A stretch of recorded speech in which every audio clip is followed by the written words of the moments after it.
Welcome to the Uzuri Think Tank launch event. This is an opportunity for us to not only share the vision of the Uzuri Think Tank, but also to engage audience and co-researchers in the research process. So we will be identifying success factors this evening, and our goal is to make sure that our audience is participative, that our panel is sharing information, and that everyone has a wonderful time. So welcome to the Uzuri Think Tank experience. Good evening. Welcome to Perspectives, a community focus group. This event promises to promote provocative conversation that yields insights and ideas on factors that affect the educational success of the modern African American male. Now, let us welcome to the stage Dr. Anthony Robbins, Director of Operations and Research for the Uzuri Think Tank.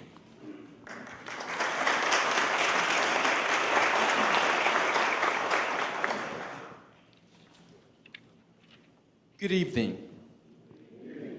Welcome to Perspectives, community focus group. This event promises to promote provocative conversation that yields insights and ideas on the factors that affect the educational success of the modern African American male. We are excited to have you as our guest. More, we are thrilled by your partnering with us as co-researchers to examine such a critical issue of our time. On behalf of the Robert Morris University administration, faculty, staff, students, and the Uzuri Think Tank, welcome to Perspectives. The stage has been set for a unique and long overdue dialogue and experience. Our hope is to counterbalance the common one-sided emphasis on failure and low performance within the Black male population, with valuable insights gathered from leaders in the community. As a participant in Perspectives, we hope you will leave eager to push your own boundaries in thinking on Black male education success. Moreover, we hope you will help us to continue to explore a variety of creative models and strategies that together will work to help us to better understand how to bring about positive change among Black males. We invite you tonight to listen carefully, engage, and participate fully. I wish for you an rich and empowering experience. Have a great evening, and again, welcome.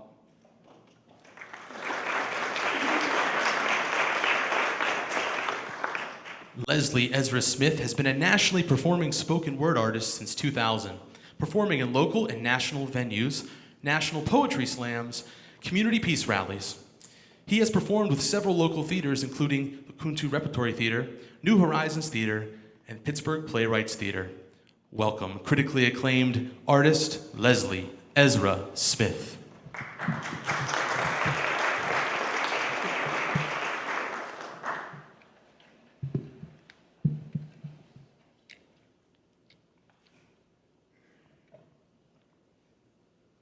What to tell your son when he's frustrated with school.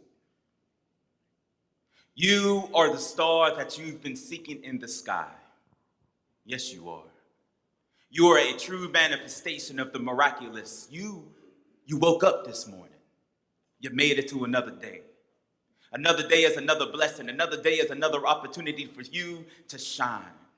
Another day is another opportunity for you to spread your wings and fly into the sky of your dreams. Another day is another opportunity for you to experience the grandest version of the greatest vision you've ever held about who you are. Yes, it is. You see, the past has something to teach, but the present has something for you to experience in the here and now. Remember the time you fell when learning how to walk? You got back up, didn't you? Now you can walk. No, now you can run. Remember the time you got lost, you were found, right? Sometimes you found your own way home. That's faith. Yes, you have had faith in the midst of some of the most frustrating, agitated times of your life. And through it all, you made it to this day. Through it all, you made it to this moment. Through it all, you made it to this opportunity to choose again. Yes, you are a choice maker, and you will always be a choice maker. And you have two choices to choose from in every situation, love or fear. Love mobilizes, fear paralyzes. Love sets free, fear restrains. It was love that opened your eyes open today. It was love that shared the sun with you today. It was love that blew that gorgeous wind past your face today. Yes, it was love. Oh, it was fear. It was fear that kept you from embracing the problem so that you may find a solution. It was fear. It was fear that kept you from seeing your greatness, from seeing God in every situation. Yes, it was fear. But these are choices. What do you choose today, son? What do you choose? The choice you make is the solution you will choose to experience today. So will your choice allow you to shine? Or will your choice keep you away from the light? I know it seems dark right now as you try to study for this test. I know it seems dark right now as you try to figure out this problem. I know it seems dark right now as you try to believe in yourself through all the doubts the world made you to have about yourself, but only in the darkness can you see the stars. And a king named Martin said that during some of his darkest hours, and some wanted to put his light out, and some thought they did, but they forgot that we have a star very close to us, and that star sets and that star rises, and it's time for you to rise, son. It's time for you to rise up. It's time for you to rise to the occasion and experience the power of the light that is within you. It's time. So get up. Oh, and guess what? The setting and the rising of the sun is an illusion. The sun remains in the same position whether we see it or not. It will shine whether we see it or not. We see the sun when we position ourselves to do so. So if you're not experiencing the sun of your world, if you're not experiencing the light of your world, it's because you're out of position. What will you choose now? You can reposition yourself right now. You can rise up right now. You can make a choice right now. I love you no matter what you choose. I do. Do you? Go ahead. Trust yourself and choose. I'm right here with you. I'm right here with you. Will you set today or will you rise? It's your choice. Thank you.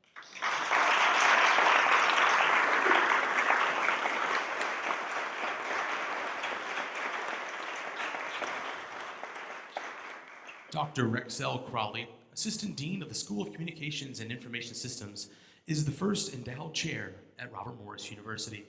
At the Uzuri think tank, he plays a critical role in developing the research agenda around Black male educational success. He is an accomplished and highly respected researcher in the areas of intercultural communication, Black masculinity, diversity management, and interpersonal communication. Please join me in welcoming Dr. Rex L. Crawley, our moderator for this evening.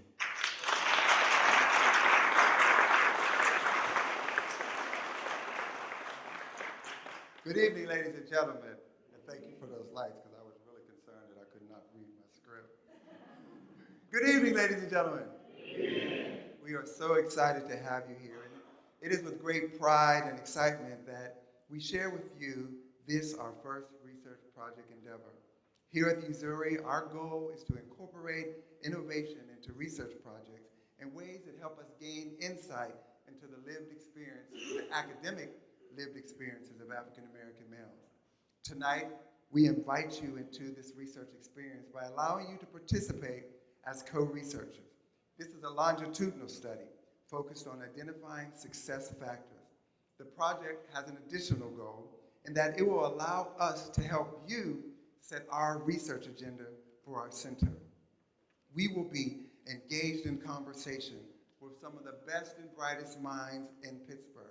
And it is our hope that the themes that have emerged from the first phase of this process will allow us to fully test the veracity of these themes. The success factors, which we will confirm tonight, and we will also confirm through face-to-face individual interviews for those of you who have agreed to participate in the process, will allow us to explore more deeply as individuals and specifically as participants in the research study. So you are an active participant, you are our co-researchers, and we welcome you. So let's get started. It is my pleasure to introduce this evening's special guest. First, we have the Reverend Dr. William Curtis. Pastor Curtis is a native of Baltimore, Maryland. In addition to being a scholar, He is a man after God's own heart. He accepted his calling to ministry at age 17. He has served as the senior pastor of the Mount Airy Baptist Church here in Pittsburgh since 1997. Dr. Curtis received his BA in Religious Studies and Philosophy from Morgan State University, a master's in divinity from Howard University School of Divinity, and a doctorate of ministry degree from the United Theological Seminary in Dayton, Ohio. Dr. Curtis's first book, Faith, Learning to Live Without Fear, is currently in its second printing. Welcome, Reverend Dr. Curtis.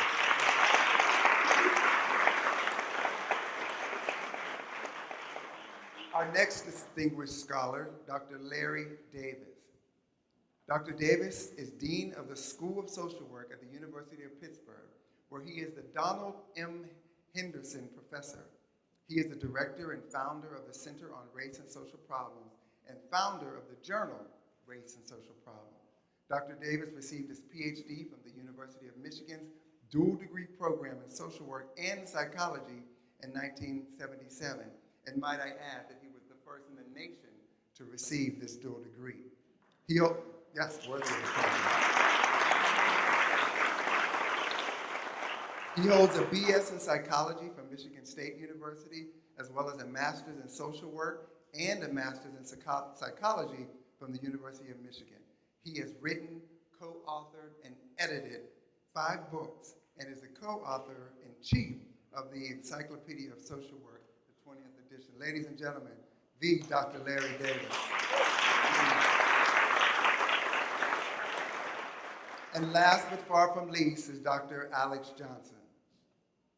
Dr. Johnson is the new president of the Cuyahoga County Community College in Cleveland, Ohio, and will commence his duties there on or about July 1st.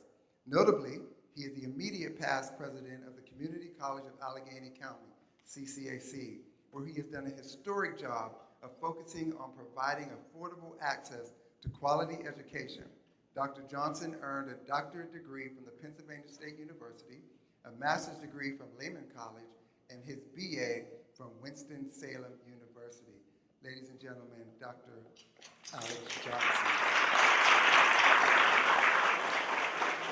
Now please join me in a collective welcome for all of our distinguished colleagues and researchers and community friends.